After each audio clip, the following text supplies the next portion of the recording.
we as human beings have two distinct facets within us. And depending on which one we identify with, which one we operate out of, we experience two very dissimilar, opposing feelings. One aspect in us is constantly discontent, always agitated, deficient, insecure. But even as this discontent factor is playing upon us, there is something else in us which, irrespective of what happens around in the world, has the capacity to be always sada, they call it, satatam, nityam. These are the words they use. Happy, content, abundant, irrespective of what the world has to offer. Even in these times, when people are feeling insecure, when people are wondering what tomorrow holds for us, there is something in us which can always be happy. So, what is that in us which can make us happy? What is it that we need to steer clear of which makes us unhappy is the question. So let's get back to the basics. The basics are that you and I consist of essentially two factors. What are these two factors? Matter and spirit. So when you identify with the matter layers in you, you are bound to be discontent. You will be depressed, you will be stressed. There is no escape from this. But at the same time, while your matter layers are operating in the world, while you are operating out of the matter layers, the spirit within you is supremely happy, chilled out. Youngsters particularly use this word all the time. Chill, chill, chill. Nobody is chilled. Because you're constantly focusing on the matter layers in you. So most look for happiness in material things. A few people go beyond and look for satisfaction with a partner, with a spouse, with an offspring. But somehow, all of this seems to fall flat. And then at the end of it, you feel cheated and say, what is this? I've invested so much of my time and effort and energies in building relationships, in acquiring wealth. And at the end of it all, to feel cheated is not good. So therefore, what can we do about it? The Bhagavad Gita has a solution for each and every one of us. Especially as Farid Zakaria said in Newsweek, in today's world when we've got a wake-up call from hell, he calls it. When we've got a wake-up call from hell, what has happened at the end of the day is just desire gone haywire, gone completely out of control. So, there was a time when people used to spend the money that they had. Then they started borrowing and spending. Now we've reached a situation where people are spending money that never exists. And this is the root cause of the problem. If only America had listened to the Bhagavad Gita. Yes, it's true. But the problem is, what is the problem? Number one, you say, forget America doing it. Even if we had listened, we would have been out of it.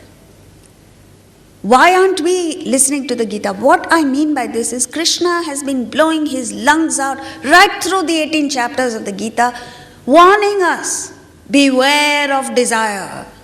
Desire is your greatest enemy. And what are we doing about it? We are actually promoting it the world over. Even here in India. There are hoardings, there are billboards, there are TV commercials to say, don't be content. thoda or wish karo, right? And this is where it's got us, all the wishing and the craving. So, why is it that we ourselves are not looking at the Gita? Because number one, I don't know from where we've got it, but we've got absurd misconceptions about the Gita. And that's what we're going to take a look at before we get into the verses. As long as you think that the Gita is going to rob you of your enjoyments, is going to take away that which you value, you're never going to take a look at it. And even if you do, you'll pay lip service to it. That's it. And that's what we are doing. All the millions outside are not even coming here.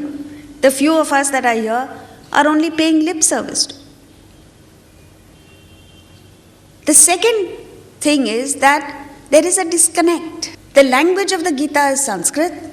None of us speak Sanskrit.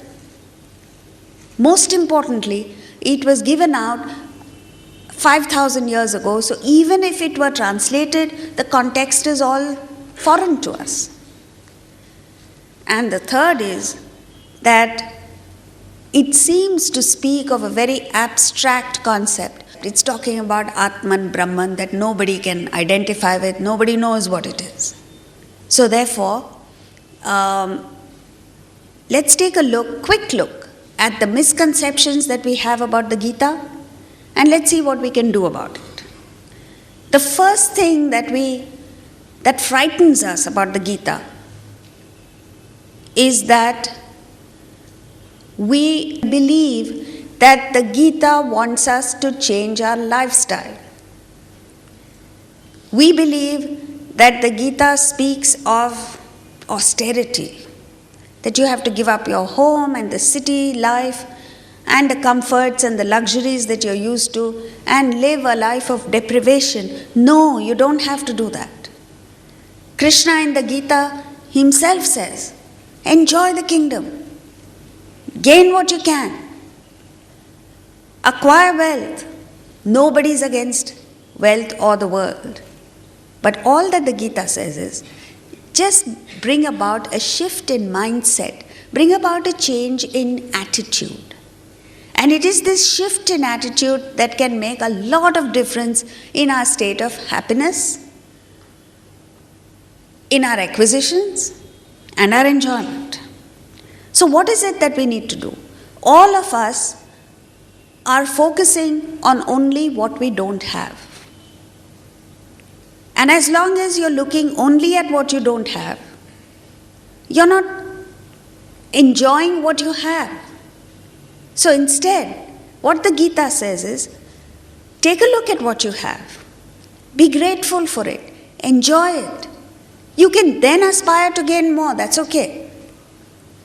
But to be in a state of discontentment just because you don't have one or two things is absurd. And even the one or two things that you don't have is an imaginary vacuum. It's an imaginary lack. It's not that you really need it. The next thing, disastrous, is we believe that the Gita wants us to give up wealth. Completely wrong, because in the Gita, in the 3rd chapter, he gives us a clear prescription for acquisition of wealth.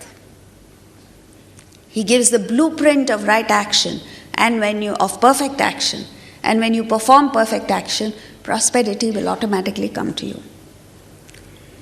But at the same time, the Gita says, why are you restricting yourself to a lower enjoyment? Because material things can only give you a certain limited quantum and quality of enjoyment. Why don't you expand your vision to accommodate higher enjoyment? Have whatever wealth you want, but don't cut yourself off from higher enjoyments like emotional joys, intellectual thrills, spiritual delight, which needs cultivation.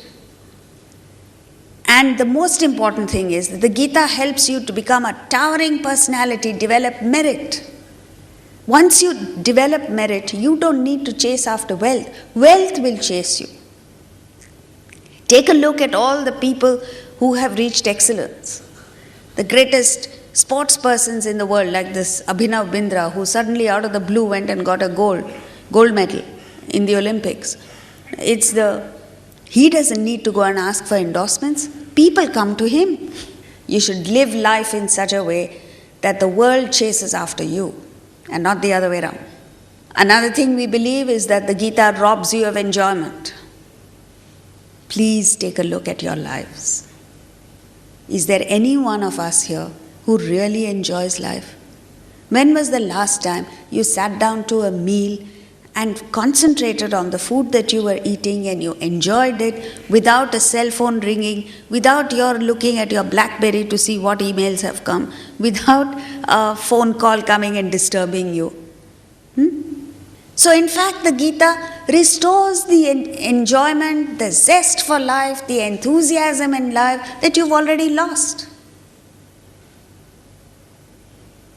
Hardly anyone is full of joy and cheer these days. All of us are burdened with some problem or the other. Either it's a problem that's weighing you down, or there's an anxiety for something in the future.